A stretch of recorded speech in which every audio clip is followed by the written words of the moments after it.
Welcome to Good God, conversations that matter about faith and public life. I'm your host, George Mason, and we're continuing our series of conversations about immigration, a big, broad topic that has so many implications in our everyday lives. And we are delighted to welcome to the program today, Pia Orrenius. Pia, glad to have you. Thank you. I'm glad to be here. Great. So let me introduce you a little further and say that Pia is the Vice President and Senior Economist at the Federal Reserve Bank of Dallas. She also served in the Bush administration in 2004 and 5 in the Council of Economic Advisors, in the Executive Office of the President. And so she's been at work in the labor sector, especially of immigration, for a long time. And what's more, she's even written journal articles and books about this, including one I hope we'll talk about a little bit called Beside the Golden Door, U.S. Immigration Reform in a New Era of Globalization.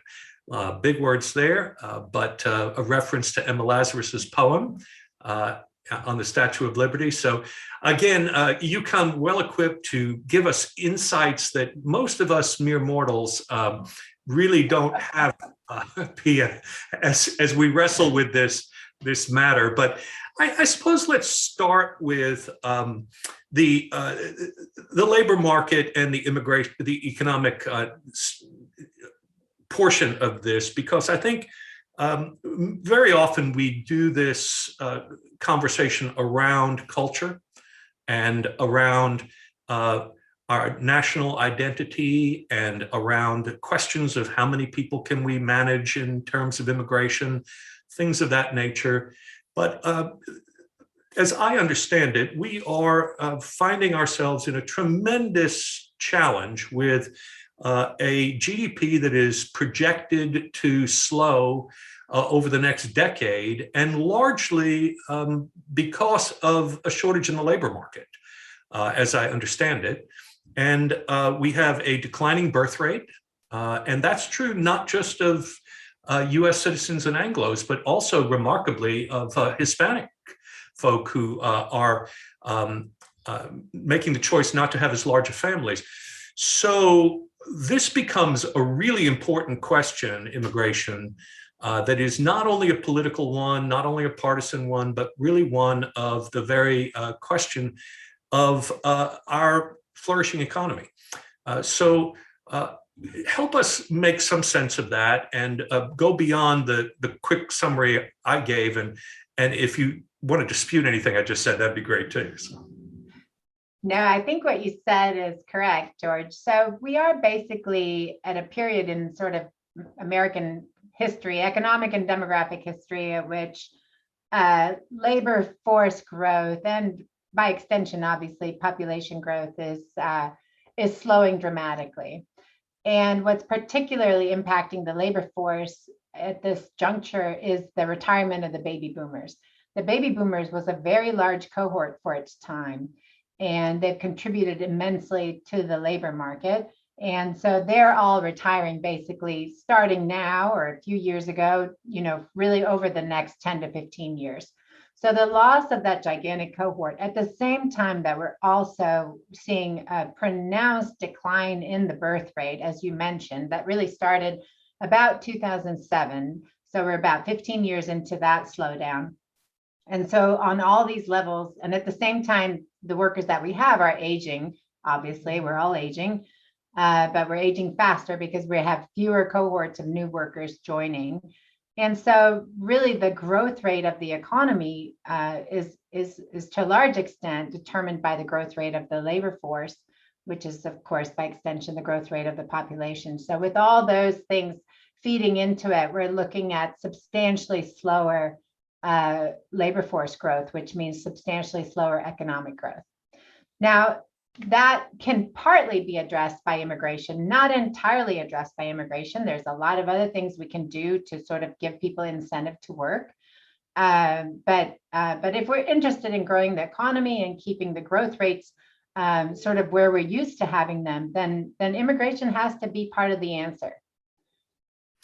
So let me possibly push it to the other side, or the unintended consequences of what happens when we have a sort of focus only on economic expansion and meeting the birth rate and growing the economy, because we also find ourselves in this moment with a real danger of climate change and of the impact of more people on the globe, right? So in a sense, we're talking about how the labor market and the economy is harmed in a sense by not having replacement level, at least, of birth rate. And yet, overall, it may be to the betterment of the planet and our overall well-being if we maybe aren't replacing everyone that we have, because the demand for more and more just puts more pressure on nature. So how do you balance the real needs of a sense of, yes, we focus on growth because that ultimately is good for everyone because the pie grows, right? And yet, on the other hand, we're diminishing our resources and maybe harming the planet more. How much do you reckon with all of that in all the algorithms you come up with in your work? Well, it's true. It's true that, of course, being at the Federal Reserve, we're very focused on economic growth. So that really is our big objective, among a few others. But it's true that in more recent years, this idea of just growing bigger and bigger has come under attack and criticism, and for valid reasons. Because really, do we want to grow? We know the effects on the climate. We know the effects on resources. We know that we care now maybe more than ever about the quality of life as opposed to just, having more of it. And so all these are considerations that need to be taken into account. But I think no matter what we do, we're going to slow, because there's, like I said, there's just too many factors feeding into the slowing of economic growth and population growth more generally. And so even with immigration and more liberal immigration, we're still going to have slowing growth. The tricky thing is that immigration does not just make us bigger, it also makes us better. And what do I mean when I say that? It makes us more productive and more efficient in how we run our economy. So immigrants come in and they tend to contribute on a number of levels. They tend to address bottlenecks in the labor market. So maybe, for example, types of occupations where we have shortages or bottlenecks. They also come in and they tend to be more entrepreneurial. So they start more businesses on average than natives do. And they tend to be more innovative. So there's been studies that show, especially high-skilled immigrants that come in the STEM fields, so science, technology, engineering, and math, a lot of computer occupations, and also in the medical fields, they're contributing to research and development, new technologies, new medicines. And so you also have that dimension. So with immigration, yes, you get more people, but you also get a more productive economy. And at the end of the day, it's productivity growth that makes us all better off. So we would have to think really hard about cutting off immigration for the purposes of trying to contain growth, when we know that immigration is part of the puzzle. It's what lifts productivity growth and what makes us better off. The per capita, what we say, economists say, the per capita GDP grows, not just the GDP growing. And that's really has to be the goal. The goal has to be trying to increase the standard of living of Americans. Okay, so we have gotten into some fairly deep economic language that I think some of our viewers might not fully appreciate if they don't have PhDs in economics as you do, or even just a bachelor's in business as I do, weirdly as a pastor. But I think you made the claim that productivity is a really important factor in making our economy better and making our lives better. And I think when you say productivity, I think it's helpful for people to understand that that requires more efficient work, right? That we're talking about the output being done in a more efficient way. So talk a little bit more about productivity and why that would be a key, and why immigrants really help that process.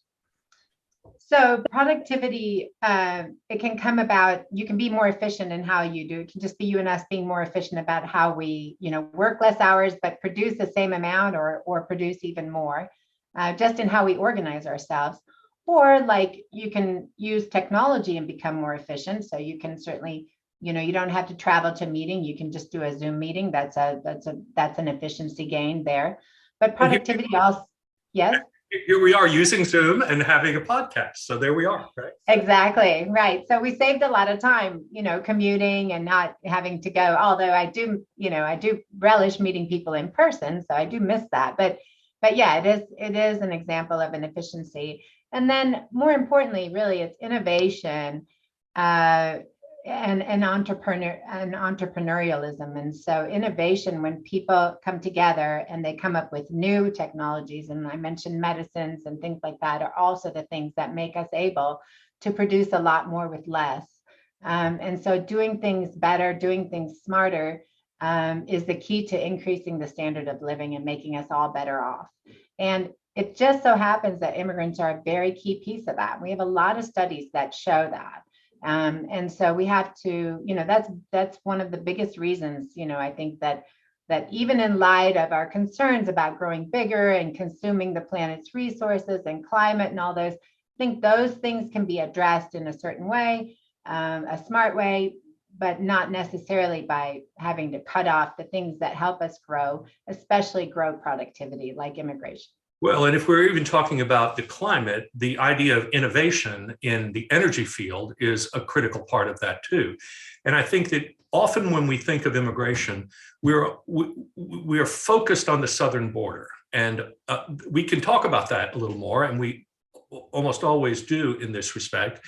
But there's also the factor that you were talking about how some of the most innovative breakthroughs that have taken place in this country and for the world, technologically, in the internet age and with computer technology and the like, are the product of immigrants who have come to school in this country and who have stayed and who have created these remarkable businesses. And all you have to do is say the word Google, and you could just about stop there, even though the Google story is multiplied many times over, right? So when people think about immigration, they also need to be thinking about this enormous human capital that comes to us through immigration, that if we just use a ham-fisted approach to limiting immigration, we're really cutting off our nose to spite our face, aren't we? Absolutely. I mean, what's unfortunate is that, like you mentioned, the southern border, is that the whole debate over managing the border and illegal immigration or unauthorized immigration, that sort of debate tarnishes all the other efforts to do immigration reform and that are affecting, high-skilled immigrants, medium-skilled immigrants, family-based immigrants. There's just so many pieces to the immigration policy puzzle that we have to be very careful. And I think we're asking a lot of the public, but I think it's fair to ask them to make these separate issues and to treat them separately and to say, you know what, I want my government to run and manage immigration, make sure it's legal, bring in what's going to benefit the American economy and then by extension also the global economy. But I'm going to trust them to be able to do the job. And so allow sort of reform to move forward, even though we are bogged down in certain areas. And certainly at the southern border, we are bogged down to a certain extent as we try to figure out how to deal with so many people coming and wanting to come into the United States. So as we're doing this, I think it's helpful to step back and say that you can look at this from an economic and labor market perspective. You can look at it from a nationalistic perspective on how do you manage the people coming into your country, and a cultural perspective and those sorts of things. But this program is called Good God. So we're always trying to make a connection to the human aspect of this and the spiritual, and draw upon what is it about our religious traditions that informs this conversation. And, from the account of Genesis, we have that we're given a mandate to work, to that it's very much a part of the dignity of human beings, that they are able to fulfill being made in the image of God, that they get to uh, to till the earth and work it, and to make more of creation. And then to do so, we also have one story after another of migration that is at the very heart of it. You know, when the children of Israel, Jacob's family, were experiencing famine, what did they do? They went to Egypt, right? They left their home because of circumstances in their homeland, and they went to Egypt. And then, of course, things went bad in Egypt because of oppression and corrupt government and a labor market that was not functioning properly. And so they were called out of there and then went into ultimately the promised land. All of this is a migration story, right? And it's all about human flourishing and the right of people to actually have an opportunity to work and to contribute and to eat and to have healthy lives. So, you know, when religious people actually look at at a story like this, one of the struggles is, how do we have conversation with people who are only looking at, yeah, but our nation has a right to guard its borders, you know, and we should or shouldn't have somebody taking our job, or we need somebody to come and do this job. There's a bigger picture here, isn't there? Absolutely. And I'll turn the question back on. Isn't there the one, I don't know, remember where in the Bible this is about about the stranger and letting the stranger in and sharing your food with, yeah. Absolutely. Absolutely. Yeah. In fact, there's, part of the Hebrew tradition is that you leave the corners of your field unharvested so that the poor are able to come and eat without losing their dignity. They don't have to have a handout. It's left for them, So there's all sorts of things like that. The welcoming of the stranger as if he or she is one of your own is part of the biblical story. And it's a part that we conveniently forget at times, isn't it? Mm-hmm. Yes, so that's the one sort of that, me personally, obviously, that I sort of remind myself about that. But the nice thing about immigration is that, it's almost a win-win. When it's well done and well managed, it can be a win-win. So we can benefit from the labor and also from the other contributions of immigrants to our society. We can let them in and we benefit and they benefit because they're so much better off than where they came from in most cases. So it really is a win-win where it's not a big sacrifice to let people in. I mean, we just have to remind ourselves that we are being made better off on average from the arrival of and we're also helping them. So that's good. But of course, at the same time, you have to be practical and you have to think we can't take everybody. And we can't hurt ourselves in taking in too many, and hurt ourselves, I mean, by fueling political division and anger and resentment and that type of thing. And we have a responsibility to bring people in a planned, managed way, a number that is not too overwhelming, a number that does not disrupt labor markets or throw native workers out of jobs. I mean, we have to do this carefully, and it can be done. Absolutely, it can be done. And I think it's unfortunate that I was in a White House very short period of time, but I mean, I'd love to go back and just give them more advice because I think I know how we can do it in terms of doing. How can we do it, Pia? Come on. And we'll just broadcast this to the White House. Okay. Oh, yeah.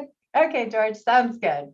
Well, I think absolutely essential to manage the border, absolutely essential to be out there, be humanitarians, respect refugee law, but also to say, we're not going to be taken advantage of. There's bad actors out there. There's people that are going to, coming for all kinds of different reasons. I think we get to set the criteria for who gets to come and when and how.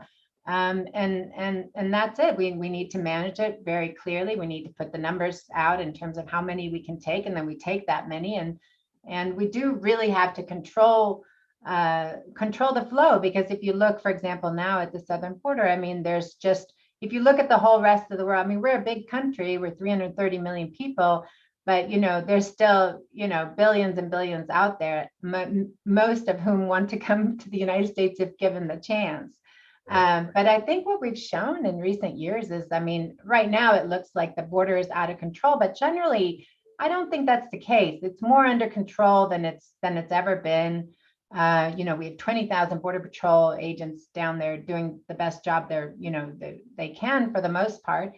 And so I think we've shown that we can manage the flow, and that's what we have to continue doing. And then at the same time, I think our priority has to be the people that are already here. So we have about, we think 10 to 12 million undocumented immigrants. And of course, I've written about this in my book that you mentioned and in other papers and so forth. And my reasoning there is that we really have to take care of this group of people. They have to be legalized somehow, some way. And then we need to do that first, and then we need to look outward and bring in, the people that we believe, for humanitarian reasons and to help our economy and for all the different reasons that we bring people in. But we also already have immigrants here that have to be taken care of. There's a lot of reasons that this situation has to be addressed. Okay, so the taking care of those who are already here, and in fact, the taking care of those who are seeking asylum who have been brought in. I mean, it does seem that we have lots of people, you say 20,000 at the border, who are law enforcement at the border of one form or another, immigration force, but it does seem that we do not have the staffing necessary to go through immigration courts and to vet people in a timely fashion, which is itself just an enormous backlog. And then you have these DACA kids who grew up here. Some of them are adults now, and they still haven't, had their opportunity. So how do we convince Congress and the administration to really reform immigration, not just in terms of policies of how many come in, but the allocation of resources and staffing so that we can treat people humanely and move people through in an efficient way? There's a lot of change that can be made. I mean, there's some real low-hanging fruit. I've talked to, for example, the immigration judges that do, the refugee or the asylum cases, for example. And so it's a very poorly organized in the sense that one random immigration judge will get a case from, Cameroon, assigned to his docket. And so he has to go through and study everything about Cameroon and what was the political persecution in Cameroon of what groups and this and that.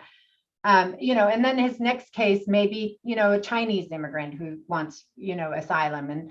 And so, I mean, one easy thing would be to just, assign one judge to all the cases from Cameroon, another one, all the cases from China, and they can become specialists and experts, and then they can process those cases much faster. But I mean, these judges are trying to process these cases and they don't have resources. They don't get analysts and so forth to help them. So that's just an example of some of the low-hanging fruit. I mean, there's just a lot of ways that we could be doing things better. And I think what's frustrating to me is that these easy opportunities are out there, and it just seems like what really is lacking is the ability to make change and lasting, intelligent, smart choices.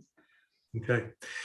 All right. So you wrote this book, Beside the Golden Door. And I think Emma Lazarus's poem, The New Colossus, that is on the base of the Statue of Liberty, is something that a lot of us know or know about. It's a sonnet, and I'll just read the last few lines that are the most familiar so that we can remember these together, and then let you comment on them. "Keep, ancient lands, your storied pomp," cries she with silent lips. "Give me your tired, your poor, your huddled masses yearning to breathe free, the wretched refuge of your teeming shores. Send these, the homeless, tempest-tossed, to me. I lift my lamp beside the golden door." Oh my. It's so beautiful. It is so beautiful. But now, Pia, that poem was written not just in a vacuum to put on this gift, of course, from from France that sits in our New York Harbor, where I grew up and where my father, by the way, was a ship pilot in New York Harbor. So I spent a lot of time going past that on the New York ferry, the Staten Island ferry. And so the context of this was a time when lots of new refugees were coming into the country, and there was a lot of tension in people's minds about all these Italians and Eastern Europeans and Jews, Russian Jews, and the like. And we have in the background of that the limitation of Chinese immigrants that had happened just a few years earlier. And so talk to us about how this poem speaks to immigration today, or is it only an artifact of a day gone by that we can't any longer afford?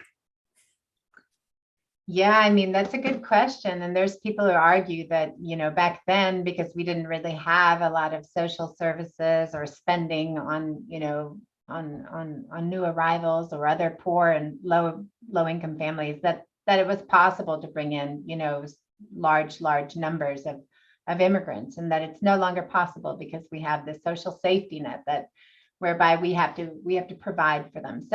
So I guess I would say I still love the poem, and I think it still holds true, but it has a little footnote on it, which kind of destroys it, I guess, but a little footnote that says, we're going to take as many as we can, sort of, we're going to do the best that we can, help those that we can, in the sense that, but again, I mean, our first responsibility is to Americans, people that are already here.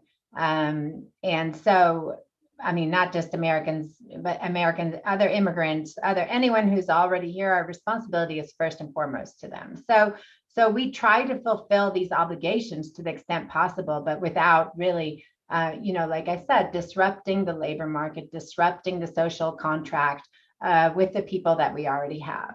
But that's possible. You can totally do it. You just have to, for example, and this is also, we talk about this in our book, is you can't have too much low skilled immigration. And by that, I mean low wage workers and maybe refugees and asylum seekers to a certain extent. You can bring in a certain amount, make sure, disperse them across the country, make sure they go to growing regions, which we do actually, so that they can easily transition into the labor market and manage it that way. We can't bring in, unlimited numbers. We can't have open borders. This has to be managed because first and foremost, we're accountable to the people that are already here. But it's doable, and it's beautiful for the people that we can help. And I think we have some recent experiences where, the government has really decreased quotas on refugees, for example, to a point which was almost absurd. Something like 10,000 refugees in a year was one of the quotas, or 15,000 is what they wanted to lower it to. But we're a country of 330 million. I mean, that's not nearly enough to accommodate really we are accountable to the rest of the world. We have to do our part.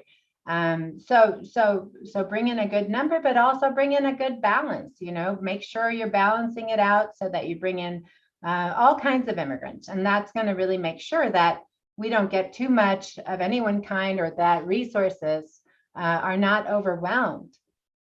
To your point about how this can be done, maybe we could point to the experience in Germany, where Angela Merkel put her career on the line in welcoming Syrian refugees and others from war-torn areas that were coming, mostly Muslim population. And she said, we're going to take them. While other countries were putting up fences, she took them, and they required them to learn German. They were able to space them throughout the country and to address some of the pockets in the labor market that had been unaddressed. And they have integrated into that economy more than 1 million of them. And everyone told her that couldn't be done. It would ruin the culture. But there was a kind of sort of redemption in the German psyche, I think, about being willing to be in a saving mode after World War II, that this was their moment that they could do this.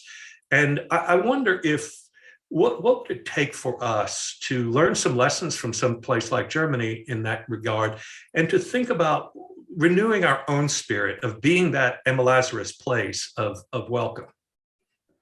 It was a beautiful moment, sort of when Angela Merkel did that, as you pointed out, and really allowed, over 1 million refugees to come into Germany just in a very short period of time. I will say, however, that I wouldn't have done it. And the reason I wouldn't have done it is because what followed was a big backlash and a lot of controversy and spurring the anti-immigrant movement at the same time.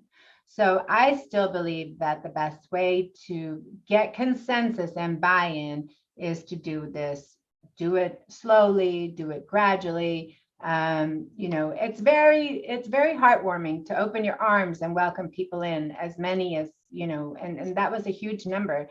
But beware, because, what happened in the years following was that there was a backlash. And I think we are accountable. Like I said, we have to be careful, and we have to do things in a gradual way. And so even though we'd like to do big things, and that's very admirable, but again, we're managing. This is a long-term game, because really we need the immigrants to come in. We need them to be accepted. We don't want discrimination. We don't want racism. We want an inclusive economy. And so we need buy-in from everyone that's here already. And so that's our job. Our job is to bring them in a way that we still maintain the buy-in from the people that are already here, and that people can see the benefits of immigration. Well, you're really talking my language now, I think, in terms of the religious and spiritual obligation to help, create the spirit of welcome, and to change the attitudes of people so that there's not a backlash. And politically, we're seeing that we're really wrestling with that right now in our country overall. But maybe we can prayerfully work together to find a new cooperation. Certainly, immigration is one we have to have that on. And Pia, thank you for all you're doing in your space to make us better and to make us more humane and flourishing as a nation. Thank you, George. Thank you for having me. Delightful. Take care. Bye-bye.